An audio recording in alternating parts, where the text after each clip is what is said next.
Selamat berjumpa lagi pada mata kuliah Evaluasi Biologis Komponen Pangan. Sekarang kita memasuki topik yang kedua atau pertemuan yang kedua yang akan membahas tentang keamanan komponen pangan dan metabolisme senyawa xenobiotik.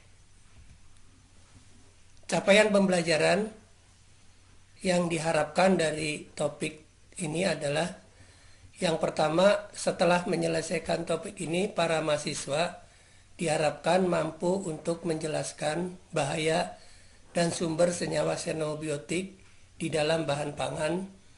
Yang kedua, dapat mendeskripsikan metabolisme senyawa xenobiotik. Dan yang ketiga, dapat mendeskripsikan metode evaluasi keamanan senyawa xenobiotik. Kita masuk pada subtopik yang pertama tentang senyawa xenobiotik dan sumbernya atau asalnya di dalam bahan pangan. Pertama kita akan review dulu beberapa hal tentang senyawa xenobiotik. Yang pertama kita telaah dulu artinya ya. Xenobiotik berasal dari kata xeno yang artinya asing, biotik yang artinya makhluk hidup. Jadi kalau kita artikan xenobiotik secara singkat bisa dikatakan senyawa yang asing bagi makhluk hidup, khususnya bagi manusia ya. Kenapa disebut asing? Karena senyawa tersebut tidak dikenal oleh sistem enzim kita ya. Artinya tidak dapat dimetabolisme secara normal ya. Contoh-contoh senyawa xenobiotik misalnya senyawa yang merupakan kontaminan atau cemaran, misalnya pestisida, logam berat, residu antibiotik ya. Bisa juga merupakan limbah industri kimia ya, racun dan obat-obatan, dan juga banyak bahan tambahan pangan yang jika digunakan dengan tidak semestinya atau digunakan dengan berlebihan bisa menjadi xenobiotik juga ya. Xenobiotik ini tidak mempunyai fungsi atau peranan yang tetap di dalam tubuh manusia. Artinya tubuh manusia tidak mempunyai jalur khusus untuk memetabolisme ya, atau mengeluarkan atau mendetoksifikasi xenobiotik ini. Jadi prosesnya sama seperti mendetoksifikasi senyawa yang tidak berguna bagi tubuh yang lainnya. Kalau kita lihat jalur detoksifikasi ya, biasanya setelah diserap ke dalam darah, kemudian masuk ke dalam jaringan. Nah, kalau merasa di dalam jaringan itu tidak bisa digunakan atau tidak berguna, maka akhirnya akan masuk ke dalam sel hati untuk didetoksifikasi ya. Proses detoksifikasi ini bisa berlanjut tidak sempurna ya, terutama untuk senyawa-senyawa xenobiotik yang mempunyai struktur yang kompleks ya. Senyawa yang kompleks ini di dalam proses detoksifikasinya bisa menghasilkan senyawa radikal yang sangat berbahaya karena senyawa radikal itu sangat reaktif dan bisa bereaksi dengan makromolekul, dan kalau reaksinya itu dengan DNA bisa meningkatkan risiko terjadinya kanker. Selanjutnya kita akan membahas di mana bahaya kimia itu terjadi pada suplai atau rantai pangan. Rantai pangan dimulai dari hulu, misalnya dari pertanian tanaman pangan atau hortikultura, dari peternakan ya, kemudian bisa juga dari budidaya perikanan dan perikanan tangkap ya. Jadi bisa dalam bentuk produk hewani, bisa juga hasil laut ya, atau hasil budidaya air tawar, dan bisa berupa tanaman pangan atau tanaman hasil hortikultura. Dari hulu ini selanjutnya bahan pangan akan diolah ya, disimpan atau didistribusikan, kemudian bisa juga akan didistribusikan lebih lanjut menjadi produk-produk yang diperjualbelikan secara retail atau masuk ke dalam restoran atau rumah tangga untuk dimasak dan akhirnya dikonsumsi. Nah, selama rantai suplai pangan ini ada risiko-risiko terjadinya kontaminasi baik dari emisi kendaraan ya, kemudian bisa juga dari aktivitas pertanian, misalnya penggunaan pestisida dan herbisida ya. Kemudian bisa juga dari limbah pabrik ya, dari tempat pembuangan ataupun dari sampah ya. Dan bisa juga dari emisi industri ya. Emisi industri bisa berupa polusi diakibatkan oleh gas buangan industri ya, bisa meracuni atau bisa masuk ke dalam produk-produk pangan selama suplai pangan ini ya.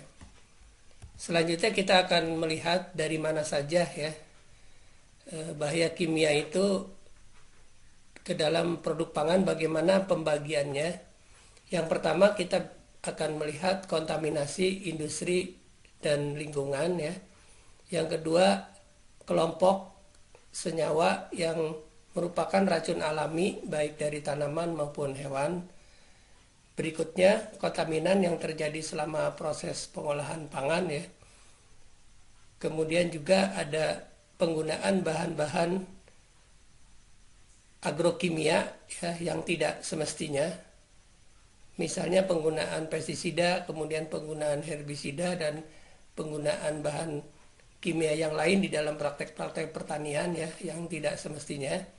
Dan juga penggunaan bahan tambahan pangan atau food additive yang tidak semestinya atau berlebihan. Tabel ini menunjukkan kontaminan yang berasal dari industri dan lingkungan ya. Tadi di urutan pertama. Di sini adalah contoh bahan kimianya ya. Kemudian sumbernya dari mana dan kira-kira bahan pangan apa yang bisa terkontaminasi oleh bahan kimia ini ya. Yang pertama bahan kimia yang disebut dengan singkatan PCB ya. Polychlorinated biphenyl ini adalah senyawa kontaminan ya atau polutan. Ini bisa masuk ke dalam ikan atau masuk ke dalam lemak hewan karena dia biasanya larut di dalam lemak ya. Jadi bisa mencemari produk-produk pangan hasil ikan atau hasil hewan. Sama dengan dioksin ya. Ini juga sama-sama bisa larut di dalam lemak gitu ya. Jadi bisa masuk ke dalam jaringan dan bisa mengkontaminasi produk-produk hasil hewani ya. Berikutnya juga merkuri atau Hg itu ya. Itu biasanya ikan ya yang banyak tercampur oleh Hg ya. Hg itu bisa dari buangan atau dari cemaran industri juga bisa ya. Yang masuk ke sungai atau dari pertambangan, terutama pertambangan emas itu kan bisa saja pertambangan liar yang pembuangan merkurinya dibuang secara sembarangan misalnya ke perairan ya umum seperti sungai, itu akan bisa mencemari ikan ya. Berikutnya adalah timbal ya atau timah hitam. Ini yang paling banyak tentunya dari emisi kendaraan gitu ya. Ini bisa juga masuk ke dalam produk-produk makanan kaleng berasal dari bahan bakunya, kemudian bisa masuk ke dalam air minum, bisa juga ke dalam jajanan ya. Karena timah dan logam berat itu bisa juga masuk ke dalam makanan melalui tinta ya, tinta yang yang bisa digunakan untuk sebagai pembungkus makanan ya, tinta di dalam kertas yang bisa yang digunakan sebagai pembungkus makanan dan bisa mencemari makanan jajanan itu ya. Terutama makanan-makanan gorengan bisa kalau dikemas dengan kertas bertinta ya, itu bisa tercemar oleh logam-logam berat ya, seperti ini. Berikutnya adalah logam-logam berat ya, kadmium misalnya, itu bisa mencemari biji-bijian. Yang lain itu misalnya nitrit dan nitrat itu berasal dari pupuk, bisa mencemari ke dalam sayuran dan juga air minum. Berikutnya adalah racun alami dari bahan pangan, misalnya oksalat ya. Oksalat itu yang paling sering ya, yang paling ngetop itu berasal atau talas ya, biasanya menimbulkan rasa gatal gitu ya. Seperti karena oksalat ini berbentuk kristal yang tajam dan biasanya bisa menimbulkan gatal-gatal ya, apalagi kalau dikonsumsi gitu. Bisa terasa gatal-gatal akibat dari kristal oksalat ya. Pangan terkait dengan oksalat selain talas juga bisa teh, bisa coklat, bisa bayam ya, dan produk yang lain. Berikutnya adalah glikoalkaloid. Ini umumnya pada kentang-kentang yang warnanya hijau ya. Jadi kentang yang warna hijau itu berbahaya karena mengandung racun ya, racun alami yang ada glikoalkaloid ya. Jadi kentang yang hijau itu biasanya kentangnya tidak terkubur dengan baik gitu ya. Jadi ada bagian yang terkena matahari, kemudian di situ timbul ya, timbul warna hijau, dan warna hijau itu bisa mengandung glikoalkaloid. Berikutnya adalah cyanoglikosida, misalnya yang lebih umum dikenal dengan HCN ya.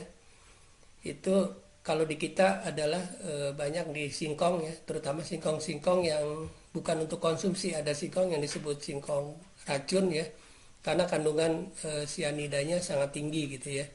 Itu juga harus kita hindari ya. Berikutnya ada yang berasal dari kacang-kacangan, terutama kacang merah ya, atau terutama kacang yang berwarna hitam ya. Jadi kacangnya itu berbentuk seperti ginjal ya, sehingga dalam bahasa asing kadang-kadang disebut kidney bean ya. Ini bentuknya seperti ginjal, kacangnya agak besar ya.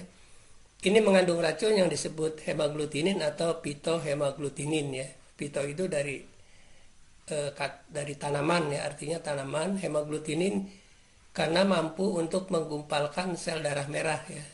Sel darah merah yang ada di saluran pencernaan ya, terutama usus kecil gitu ya.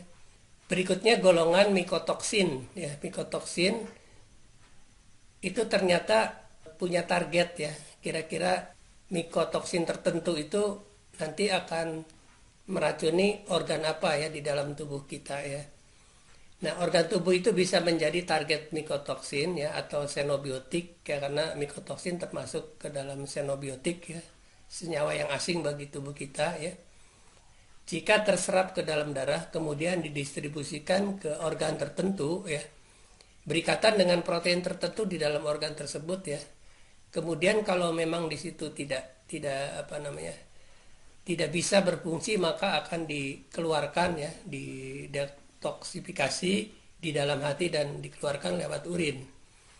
Nah, jadi ada kecenderungan ke arah target tertentu, dan kalau pada saat di target ini bisa berikatan dengan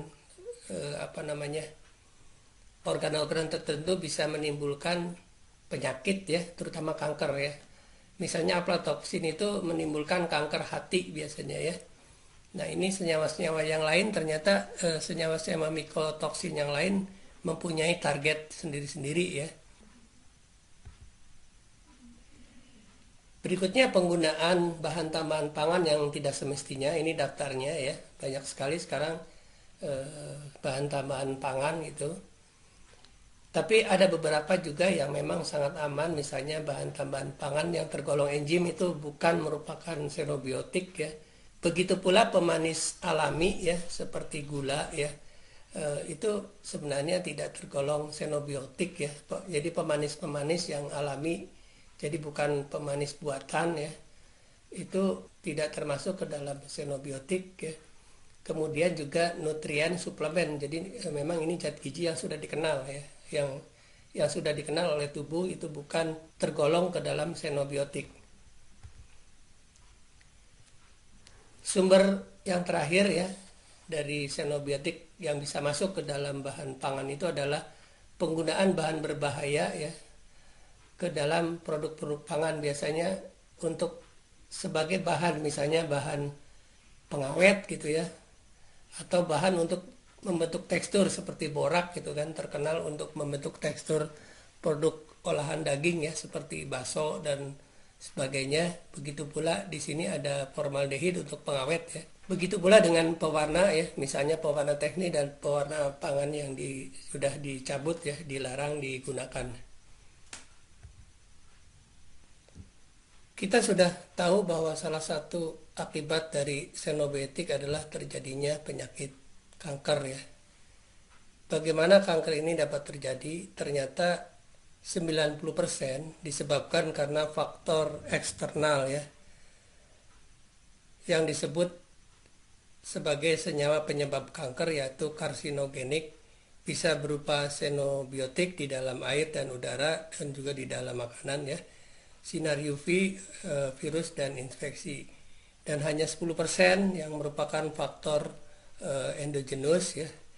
Dan ini merupakan kabar gembira karena apa? Karena faktor eksternal tersebut bisa dikendalikan ya. Seperti ini adalah kesimpulan dari Food Nutrition and Prevention of Cancer. Perspektif global itu menyimpulkan bahwa sangat jelas terjadinya kanker pada manusia ditentukan oleh berbagai faktor eksternal yang dapat dikendalikan. Jadi merupakan fakta yang paling menghibur atau menggembirakan dari hasil penelitian kanker, karena hal ini berarti karena bisa dikendalikan maka sebagian besar kanker merupakan penyakit yang dapat dicegah.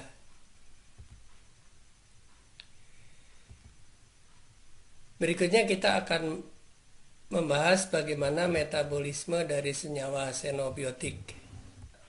Ini adalah metabolisme umum senyawa xenobiotik ya. Jadi saat masuk ke dalam tubuh akan mengalami hal yang sama sebenarnya ya, seperti zat gizi yang lain ya, maupun komponen non gizi atau komponen bioaktif di dalam pangan. Tetapi perbedaannya di dalam tubuh itu tidak ada enzim yang dapat mencerna ya, yang dapat mencerna xenobiotik tersebut. Dan dapat terserap ya ke dalam darah, ke dalam jaringan, akhirnya ke sel hati ya. Di dalam sel hati terjadi proses detoksifikasi. Nah, detoksifikasi ini nanti kita bisa lihat ada beberapa jalur ya. Tetapi bisa saja di dalam proses detoksifikasi itu tidak sempurna ya, dan dapat menghasilkan, kalau detoksifikasi terjadi secara tidak sempurna, itu dapat menghasilkan senyawa radikal bebas yang bisa menyebabkan penyakit degeneratif seperti kanker.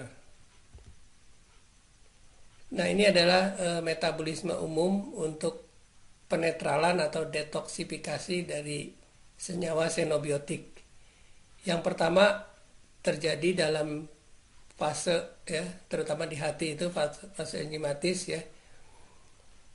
Bisa dua jalur ya. Pertama, kalau senyawanya sederhana itu dimetabolisme atau dirubah menjadi senyawa yang tidak reaktif, kemudian dibuang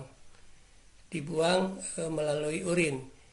Jadi di sini bisa aja di dalam prosesnya itu senyawa xenobiotik dibuat menjadi polar, kemudian bisa larut air gitu ya. Kemudian setelah larut air bisa dibuang melalui urin.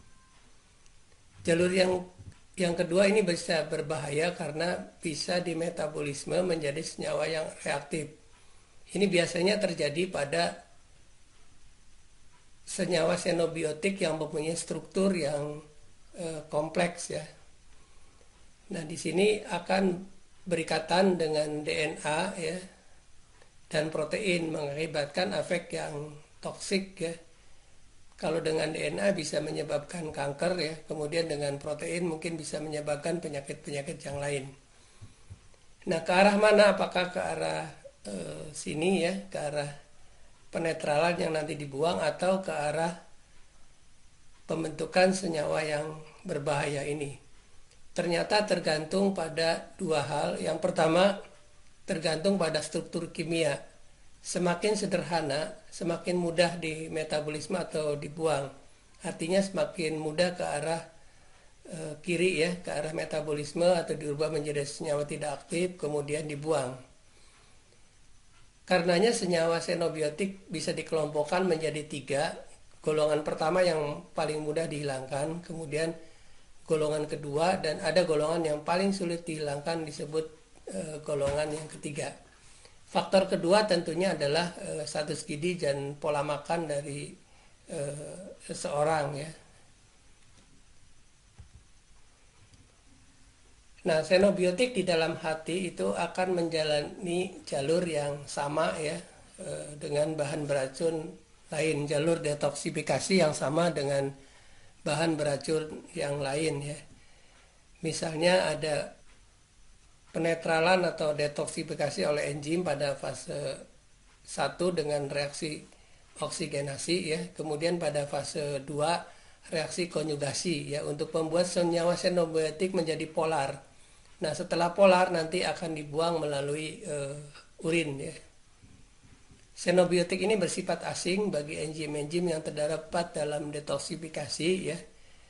Dan tubuh akan membuangnya. Nah, metabolisme xenobiotik tidak bersifat spesifik karena enzimnya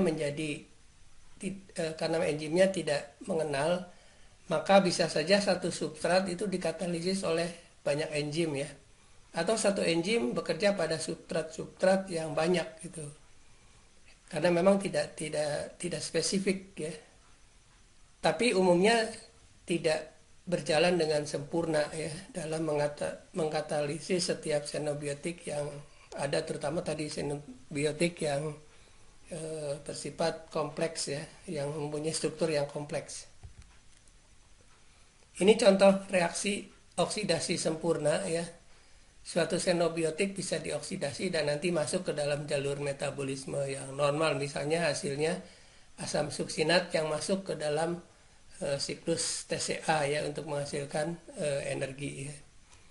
Jadi ini biasanya dari grup 1 yang sederhana ya, yang tidak berbahaya. Tapi ada juga yang berbahaya, misalnya di sini contohnya adalah benzopiren, suatu senyawa yang dihasilkan dari proses pemanasan dengan suhu yang sangat tinggi ya, biasanya di atas 180 derajat Celcius ya. Itu bisa berbahaya karena menghasilkan senyawa epoksida yang bersifat radikal, dan radikal ini bisa bereaksi ya karena mempunyai afinitas yang tinggi untuk berikatan dengan DNA dan protein. Kalau mengikat DNA bisa menyebabkan mutasi dan bisa menjadi tumor dan kanker ya.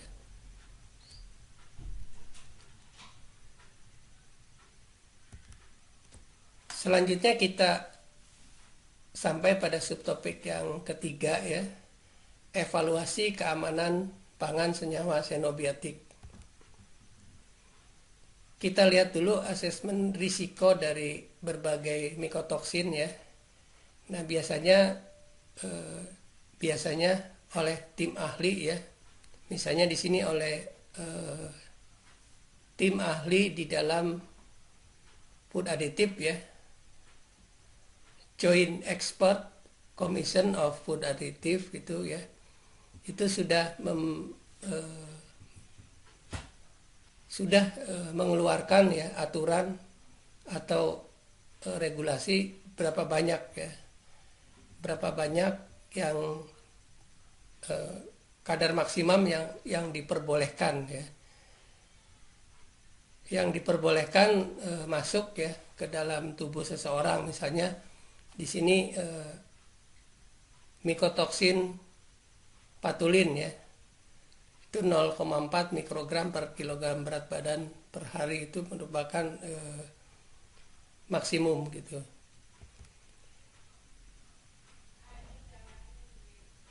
Salah satu xenobiotik yang berasal dari mikotoksin adalah aflatoksin ya. Nah, beberapa negara di Asia dan Pasifik itu sudah mengeluarkan aturan untuk membatasi ya jumlah maksimum yang boleh ada di dalam produk pangan ya. Ini daftar produknya. Ini adalah jenis aflatoksin dan jumlah maksimum yang boleh ada ya di dalam produk ini. Kita ambil contoh misalnya India, itu untuk aflatoksin B1 maksimum ya 30 mikrogram per kilogram ya. Itu untuk semua jenis produk ya. Begitu pula yang lain ya, misalnya Malaysia 35 untuk total semua jenis aflatoksin ya, dan juga untuk semua produk pangan. Filipina ini 20 ya, 20 mikrogram per kilogram, biasanya dengan satuan yang lebih umum, misalnya ppb ya disebutnya, satuannya lebih umum itu ppb, tapi ini satuan ilmiahnya mikrogram per kilogram gitu ya. Misalnya untuk kelapa, produk-produk kacang ekspor ya di Filipina itu dibatasi 20 untuk aflatoksin B1 ya. Nah, biasanya angka 20 ini merupakan angka yang paling banyak digunakan ya untuk batas maksimum daripada kandungan aflatoksin B1 di dalam produk pangan.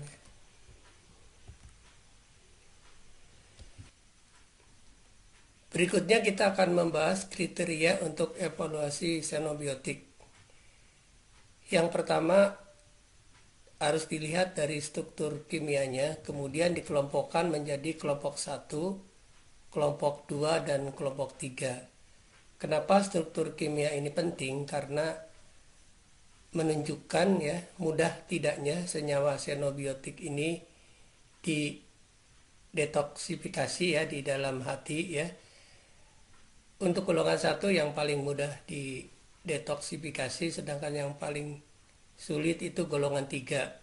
Ini tergantung pada strukturnya, makin rumit ya, makin kompleks, makin sulit detoksifikasi. Jadi yang pertama harus dinyatakan dulu ya strukturnya seperti apa, kemudian dari struktur ini bisa digolongkan menjadi golongan 1, golongan 2, atau golongan 3. Berikutnya adalah melakukan penelitian secara in vivo dengan menggunakan hewan percobaan.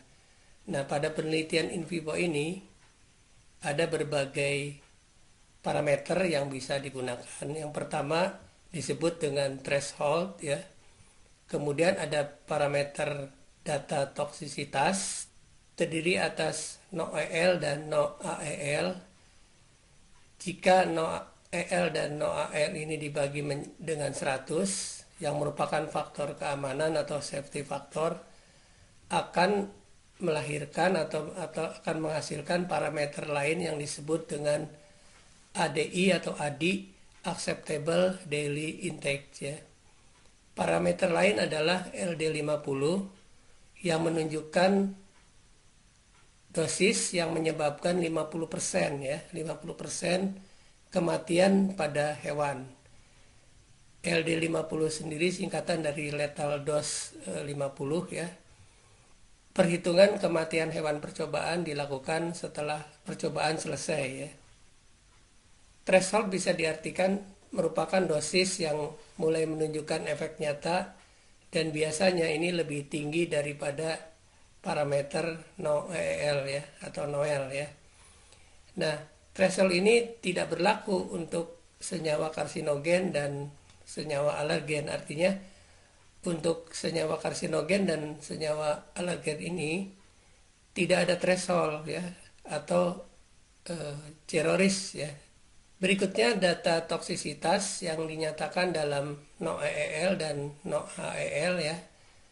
NOEL merupakan singkatan dari Not Observable Effect Level, sedangkan NOAEL merupakan singkatan dari Not Observable Adverse Effect Level ya.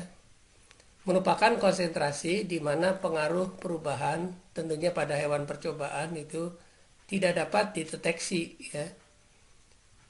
Dan ini tergantung pengaruhnya apa ya, akan menentukan sensitivitasnya. Semakin sensitif maka nilainya semakin kecil ya.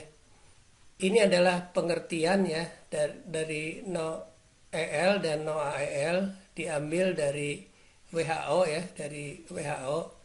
Yang disebut dengan NOAEL adalah konsentrasi atau jumlah zat yang terbesar yang diperoleh dari percobaan atau pengamatan yang menyebabkan tidak ada perubahan morfologis, kapasitas fungsional, pertumbuhan, perkembangan atau umur organisme target ya yang terdeteksi. Tentunya pada kondisi percobaan atau kondisi paparan yang telah ditentukan. Sedangkan NOEL ya merupakan konsentrasi terbesar atau suatu zat diperoleh dari percobaan atau pengamatan yang tidak menyebabkan perubahan baik morfologi, kapasitas fungsional, pertumbuhan, perkembangan atau masa hidup dari organisme target ya. Perubahan ini tidak terjadi perubahan yang dapat dibedakan dari kondisi normal atau kontrol ya. Tentunya kontrolnya merupakan spesies yang sama ya, spesies dan strainnya sama, kemudian kondisinya juga sama ya, kondisi percobaan dan kondisi paparannya juga sama. Yang terakhir adalah prosedur umum ya untuk melakukan evaluasi keamanan pangan senyawa yang akan digunakan di dalam produk, misalnya untuk food additive. Yang pertama adalah struktur kimia terregister ya atau terdaftar ya. Kemudian hasil metabolisme tidak menunjukkan adanya sifat karsinogenik karena tidak ada threshold terhadap senyawa yang bersifat karsinogenik. Kemudian dilakukan percobaan minimum 60 hari ya.